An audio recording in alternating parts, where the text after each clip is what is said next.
Friends, in this episode, we are going to talk about the question, is diplomacy a written art or a spoken art? This is a question that people have pondered over it over a long time. Let me get straight to my first point, that it is in fact both, and I'll explain that. As a written art, diplomacy is started in our modern age around the 14th century in Italy, when Italian kings and princes and dukes sent their emissaries with communications. They engaged in conversation, but they were mainly bearers of written communications. Draft treaties, agreements, informal accords, whatever it was. Slowly they became resident ambassadors, but to begin with, they were carriers of messages, mainly written. So around that time, the Italian thinkers wrote that diplomacy is mainly a written art. We fast forward straight to the 20th century. Harold Nicolson, who is the great guru of classic diplomacy, let's say diplomacy before the Second World War, Nicolson says that the object of diplomacy is agreements which are ratified. Now, that remains a major target of diplomacy, but that is no longer the principal focus point of diplomacy. In multilateral diplomacy, where drafting of resolutions, of decisions, but they all take the shape of resolutions really, resolution drafting is a very, very fine art. It deals with a written document after all. While countries will present their own draft proposals for a resolution, try and get others to come on board as co-sponsors, the real work of a resolution finalization takes place in the drafting committee.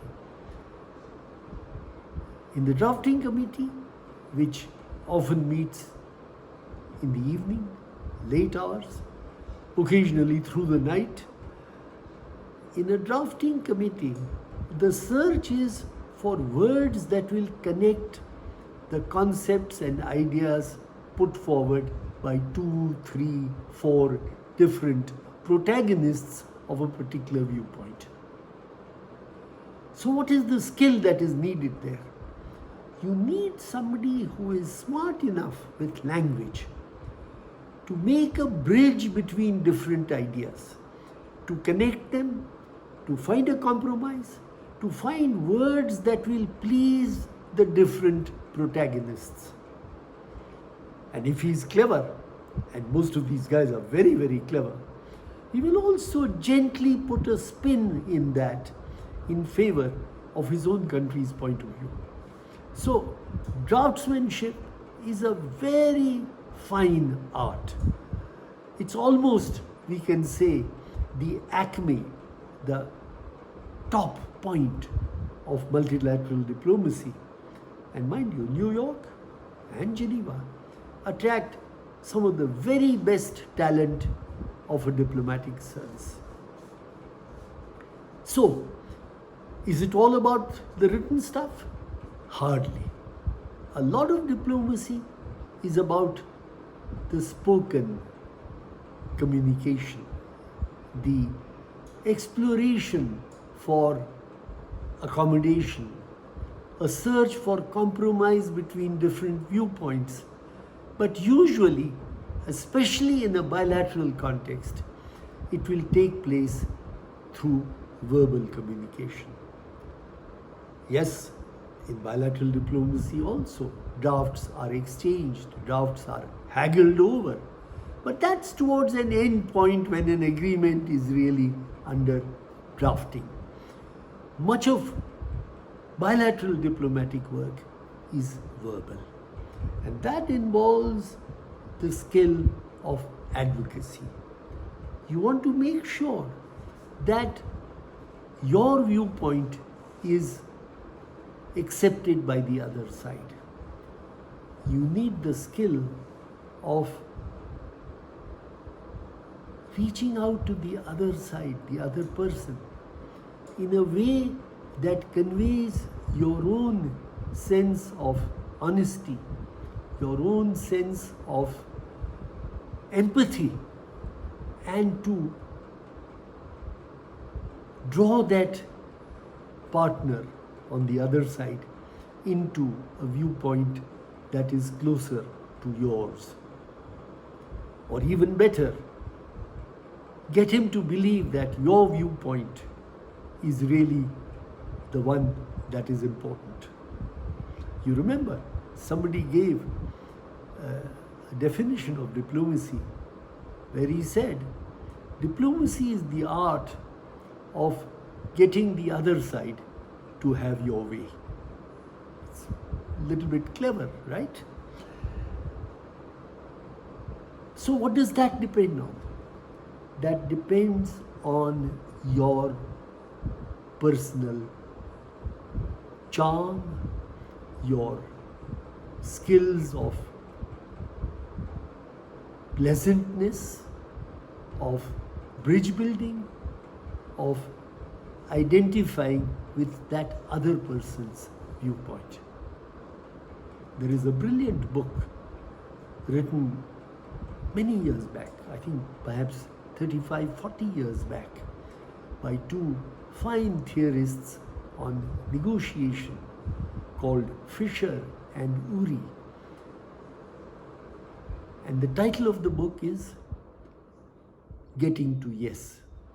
So Fisher and Uri in that book talk about how in the negotiation process you might be able to succeed if you find certain areas of commonality. I will get to that in another episode altogether. It's too important to be handled casually right now. My third and final point is about honesty and integrity. You remember that old saying that a diplomat is an honest man sent to lie abroad. That statement, that quip, originated with a man called Sir Henry Wotton, who was sent to Germany by, I think it was King Henry IV. My British history is pretty vague, but be as it may. He came out with this little quip, and the king was not amused. What Wotton had done was he was making a play on words. When he said lie, he didn't mean telling lies.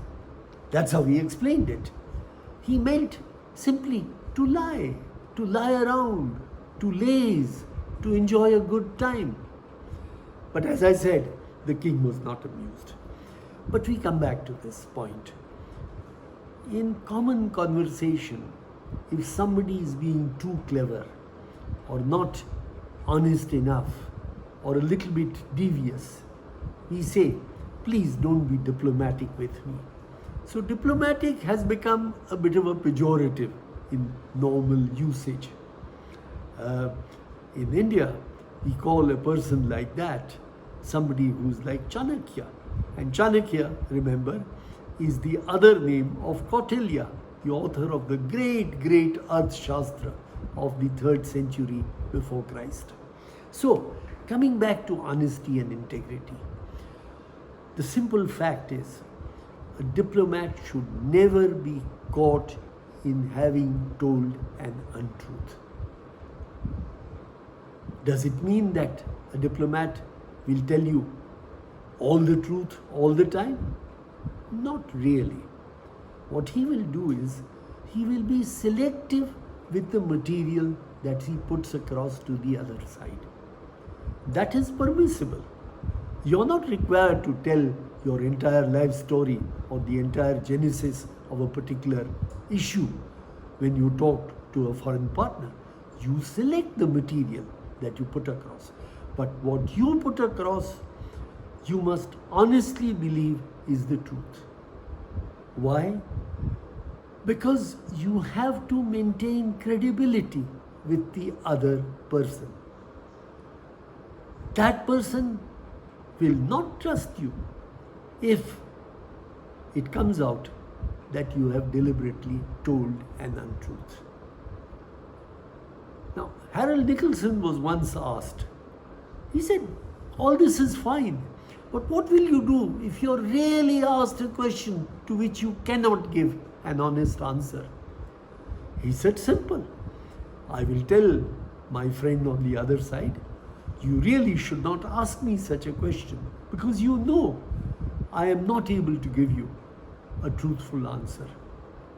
So there are many ways of skinning a cat. But to come back to the question of integrity, you need integrity in both places. You need to be accepted as credible, honorable by the country where you function, your receiving country. You also need credibility at home. You can't be a successful envoy, diplomat, ambassador if people at home carry an impression that this person doesn't always report to us the complete truth and doesn't tell us some significant elements of what the other side told us. So, an ambassador is not allowed to edit what the other side has told him. Of course, he will select. He cannot reproduce an entire 30-minute harangue that may take place. But it must be an honest account of what the other side has said.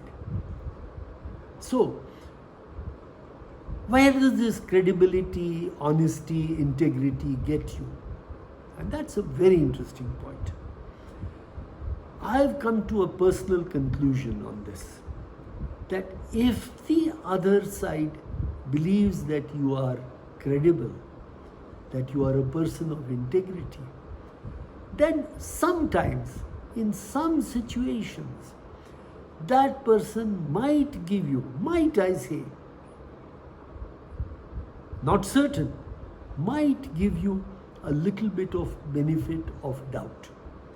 That is to say, if that person has a margin of discretion on some issue, and that may not exist on big major issues, or it may issue only on the periphery of big issues. If that person is willing to give you that little bit of benefit of doubt, there can be situations where that person will trust you and take a chance with you. I have examples of my own, but for the great part, they cannot be disclosed because they pertain to the details of a bilateral relationship, and people are not really supposed to talk about these. But you talk to any experienced diplomat and he will perhaps tell you that yes, sometimes a relationship of mutual trust can help you in moving forward on a complicated issue. It doesn't mean that you will find a brilliant solution to the world's most complicated problems. Not likely. But it can help you in moving the dialogue process forward. And remember, diplomacy is incremental. Very seldom are relations between countries events where everything changes overnight. That can happen. It can happen in some major crisis. But for the great part, diplomacy is all about winning small battles.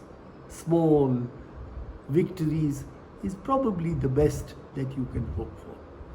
Thank you very much. I will continue this in the next episode.